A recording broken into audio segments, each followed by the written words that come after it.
Good afternoon. My name is firefighter Matt Whalen. I'm a firefighter EMT with Travis County ESD 12, City of Manor. I'm in Instructor 1 course, so this is my presentation for the course.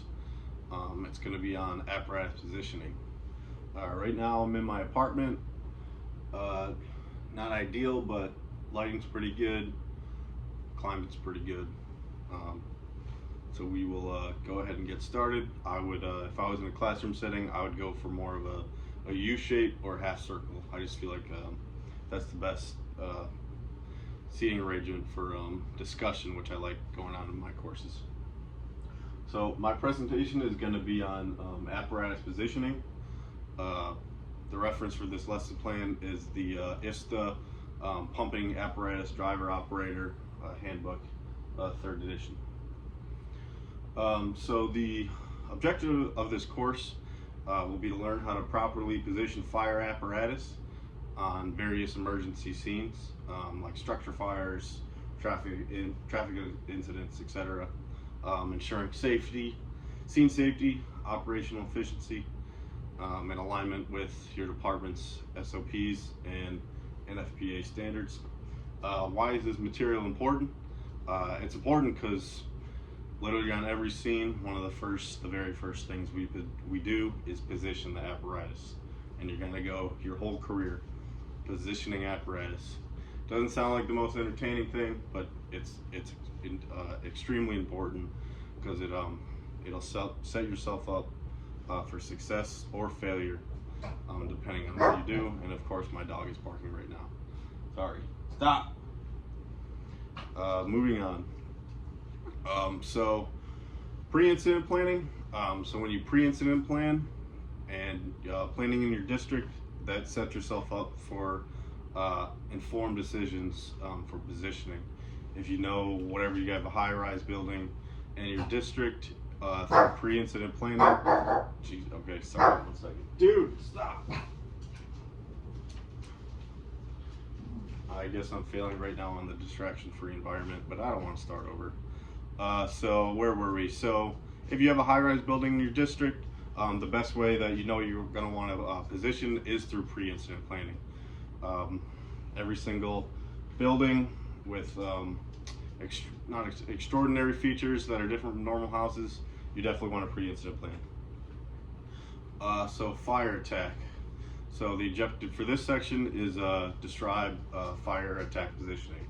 So the first arriving apparatus will do their scene size up based on observing conditions, and based on that you want to determine the best position to take. When you're positioning, you usually want to pull past so you see all 3 sides. You can get a good lay of what's going on, and then if you need to back up a little bit based on where it is, that's fine too. So then later arriving engines, the position is going to be determined by the scene size up and the initial company on scene, and as well following local operation guidelines and the incident command, because at that point in the scene, if you arrive a little later, the incident command may tell you where to position. So you always want to position for the best tactical advantage and safety, especially if it's like a high-rise building or something that's going to collapse. You want to have an exit route for withdrawal. Another thing you want to keep in mind for is the aerial apparatus. There's something called the inside-out rule, where if you have a house, you want to reserve the inside portion closest to the house if the building is higher than 5 stories. If it's less than 5 stories, the engine can go ahead and take that closer spot, and the aerial can come next to them in the farther spot, because essentially their ladder can reach over that engine, and it makes the engine closer to the building, and it's just ideal that way. So some positioning considerations during fire attack is a rescue situation. Life safety is always the highest priority. If you need to deploy ground ladders for whatever reason, VEIS, You want a position where you're going to minimize that distance you need to travel with the ground ladder and get to that floor as soon as possible to make that safe. And positioning closest is obviously the best way. With the aerial apparatus, being on two corners is ideal because you can take the aerial and hit two sides of the building, whereas if you were on the front, it'd be a little more difficult to get around those corners, if not impossible. So you want to be on the corners. Exposures. So you want to position fire streams to protect exposures. So if the fire is on the delta side of the building and there's in another house an exposure on the delta side, you don't want to be on the alpha bravo corner trying to attack this exposure. It doesn't really make any sense with the deck gun or whatever. You want to be as close as possible while still being at a safe distance, because you don't want to become an exposure yourself, because the apparatus is a potential exposure. So you want to avoid high areas of high radiation, falling embers, combustion products. I was on a fire once, a big abandoned apartment complex, and we weren't parked too close to the structure. I mean, it was like 2 stories, fully involved, a whole abandoned building, and I just remember debris falling down that was on fire. Not falling down, but raining down on us. Pieces of building material, but then it caught the ground under us, and I was on the apparatus was between me and the fire, and it was hitting around me and catching the ground on fire. So that's kind of an example of not being an exposure. We had to move that apparatus at that point. Another consideration is water supply. Not blocking the roadway is important for other apparatus to come in. LDH is really hard to move, so you always want to be on the side of the road where the fire is, because if not, and you have LDH coming across the road, you're not going to be able to get past it. You're going to have to disable everything, disable the water, move the hose, and that's just a pain. You don't want to do that. And then you always want to leave room for the nursing tender coming up behind you in case you need water supply from them. Another consideration is method of attack, offensive, defensive. Position and close proximity to the scene is basically what I'm saying. Hose line deployment. You want to place yourself best for hose line deployment, most direct path to the fire. If there's cars on the road in the way, you want to make sure you're in a good spot where you can maneuver through the gaps in the cars, whereas you don't want to have to go around a lot or zigzag your way through things. And that's for other objects that are out there too, trees, gates, and so on. Terrain, you always want to park on hard surfaces if you can. You don't want to get stuck in the mud. That's no good. It's dangerous. That's embarrassing. Ice can be real slippery to the crew in the winters. You step out the apparatus, if you're parked on a big area with ice, they can slip. Try to avoid that if you can. Sometimes that's not possible. Roadway response. Don't block ability of the other units to arrive on scene. This is for like car fires. You always want to block the incident lane, the work area, +1. That way you're not, there's cars driving by, aren't getting too close to the incident, too close to the firefighters, because that's really dangerous environment. And then structural collapse zone. If you think there's a chance to higher building, whatever, a couple stories, and you think there's a chance of structural collapse, you want to be parked. The rule is 1.5 times the height of the building. That's how far you want to be parked away from the building. And then positioning on the corners is always going to be the safest, because if the building collapses, the corners, buildings are boxes most of the time, so they'll collapse outward, and the corners are going to have the least zone of impact. Pre-incident planning. So this is an example. Recently, In my district, we had a new apartment built, and they actually built a whole area for us. It's between two buildings. Actually got a drain for all the water that we use coming out, and then it's easy access to both FDCs on each side and ability to access the building, the stairways on each side. So if there's like two buildings, they got an entire section for us in the middle that's all firefighter red area where no one else can park but us. So that's actually really helpful. Just an example. Another consideration is overhead utility lines. Positioning directly below them may be dangerous. You know, whatever, if the fire is caused by lightning can strike, knock down some wires. If there's wires going to the house, part of the house is on fire, part of it collapses, fall down, those wires connected to the building could also fall down too, so try not to do that. The aerial apparatus, when you're positioning that, you also need to be avoiding those power lines when you're moving the aerial ladder into place. And then the deck gun line at sight, the master stream on top of that apparatus, you don't want these utility lines, electric wires in the way, line of sight. You don't want to be shooting water at those into the fire. One more is falling debris, and that's just the biggest risk at high-rise incidents. You don't want to be parked too close to the building. You know, falling glass, debris, especially during high-rise, can fall on top of the firefighters and apparatus. And then one more for fire attack is equipment removal.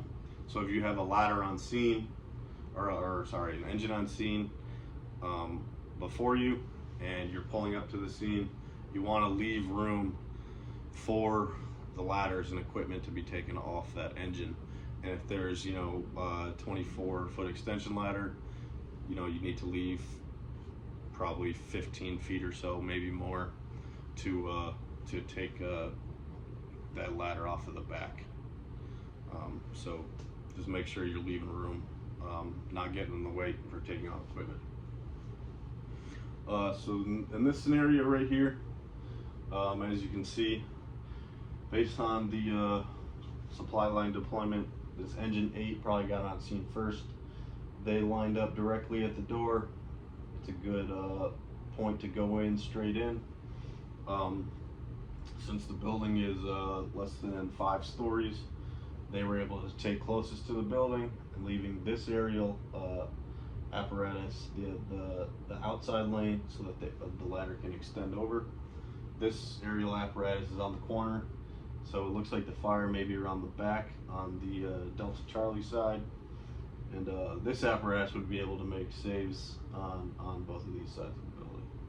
And this over here, this engine 12, looked like it'd be a later arriving apparatus, and looks like they came over and they pulled in front, but they made sure if they needed to deploy any ladders, they left enough room they could take the ladders off the back.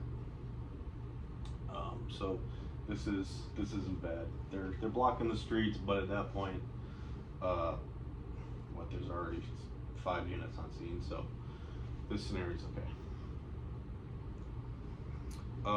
So FDC's, fire department connection. So for this, you want to park as close as possible to the fire department connection as possible, just to minimize the amount of hose you have to lay, and it decreases the amount of time that it takes to get water into the building. This is really done through pre-incident planning. You should know where all your FDCs are in your district for each specific building and where they are on the property. And then you want to select the hydrant that's closest to you. Hopefully the FDC has a hydrant near it. So you want to minimize your hose deployments, like I said.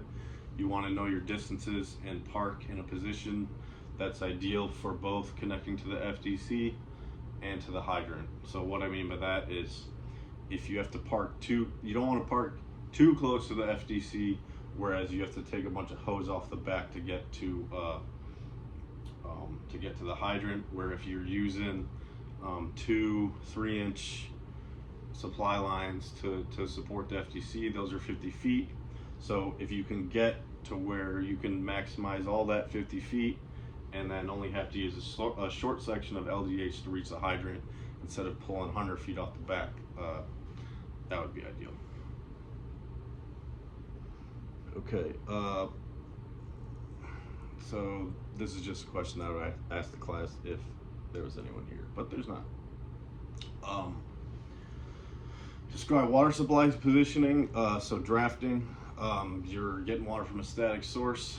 You always want to be on a hard surface. Minimize lift for the drafting. So if there's an area where there's a long lift towards the water source, whereas you can be at more level, you want to do that. And then you always want to avoid unstable areas because the areas going to become real wet, dangerous. You're going to get stuck, and then something like a boat ramp or bridge would be a good idea. Sorry, my dog is being annoying now. Stop it. Sorry. Distraction free. So hydrants, like I said, with FDC, you just want to know your section lengths. Ideally, you're just using the short section, 25, 50 feet if you can. You always want to know what side of the intake you want to use, and always be close to the curb, being a few feet short of the hydrant, because that'll prevent kinks instead of going straight to the hydrant with the hose. And then you want to avoid blocking the street, just like we talked about before, and then allowing for nursing operations. Other water supply considerations, dual pumping. Using one hydrant to supply 2 engines, you just want to be aware of the placement of the other apparatus. Tandem pumping, when you need more pressure, it's a short relay, so you just want to be within 300 feet of the other tandem pumper. So wide land. So the most important thing about wild land is knowing that your position is constantly moving. You're always going to be repositioning, pumping and rolling. And the most important thing is you want to remain in the black, stay out of the green. Because if you're positioned in the green, that's bad, that's dangerous. You're going to end up blowing up the apparatus possibly. So stay in the black. And then start from an anchor point. So some wildland considerations: keep the doors closed when you're positioned, when you're parked, AC running. Park off the roadway. You don't want to block the roadway, especially in like a woodland area. The roads might not be that big. It's a limited space. Keep the front wheel straight, position facing an exit route, leeward side of the structure, and avoid power lines, large trees, pressure tanks, and exposed structures and unstable terrain. So this is just showing whatever, basic wildland. Just stay in the black. That's where you're going to be safe. Stay in the black. Go on the green. That's bad. Stay in the black. Position in the black. Level 1 and 2 staging. You're going to use level 1 staging about a block away for whatever, a fire, and the incident command will call you onto the scene. Level 2 staging is more of larger incidents, multiple alarms. That you're going to have a staging area developed by the IC, and he'll call you in as needed. Level 1 staging, you always want to make sure you let the officer on scene know you're level 1 staging. Road operations, blocking, using the apparatus as a barrier between traffic and the scene. You want to protect the personnel and patients. Like we talked about with car fires, you always want to block the incident plus 1 lane. And if you're going to take a lane, just take the whole lane. You don't want to be sticking with a corner out, because that can cause accidents. Sometimes drivers aren't paying attention. They don't see you're a little bit in the lane. They'll slam right into you. And then larger units can be replaced by bigger ones. If you have a 2-person squad blocking the scene, engine sews up, and you have time, you can move the smaller one out the way, get the large one in. And then listen for instructions from the first arriving apparatus. Cones also help get the attention of drivers. You want to make sure they're tapered so it's not an abrupt stop. Slowly move them over for a lane. And then IFSTA suggests reducing lights when you're on scene to prevent distractions. So for this roadway positioning, you can see the cones taper right here, not an abrupt stop. But actually I would say this is a bad example, because this engine is taking up 2 lanes, sticking out the corner and moving over the cars over here. And also the working area is these 2 lanes, and you need to have 2 lanes plus 1, so really you should be blocking off the whole roadway instead of just this. So this is a bad example. This is another example. So in this 8-way intersection, you can see the ones you have to block off are here, here, here, and here, which they're doing successfully because there's no cars coming from there. And they have the whole scene encircled. That's one thing you want to do: encircle the whole accident, the whole scene. So hazmat, you always want to be positioned uphill, upwind. Hazardous material can run down the hill, and wind can blow the hazardous material into the responders, into firefighters. They can shift it around. And then never drive directly to the scene. Wait for the incident commander to tell you where to go, because the scene is always expanding and contracting. Sometimes things go wrong and we need to move farther away from the scene. Sometimes it's going good and we can get closer. So the zones in the hazmat is hot zone, warm zone, cold zone. The cold zone is where we're going to be positioning all the apparatuses. The other zones, we're not going there. We're not getting the apparatus in there. Now the warm zone and the hot zone can become the cold zone as the scene is contracting. And then this is just an example. You can see all the apparatus in the cold zone. EMS calls. So just like taking ladders off the engine, you want to leave room for the patient loading and unloading into the ambulance. The little contraption comes out, grabs the stretcher, bring it in. You need a good amount of space, 10-15 feet for that.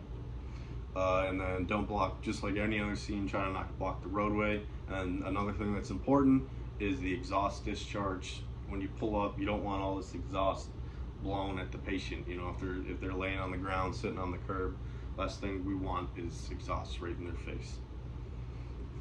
Then last thing is railroads. Just never position on the railroad tracks.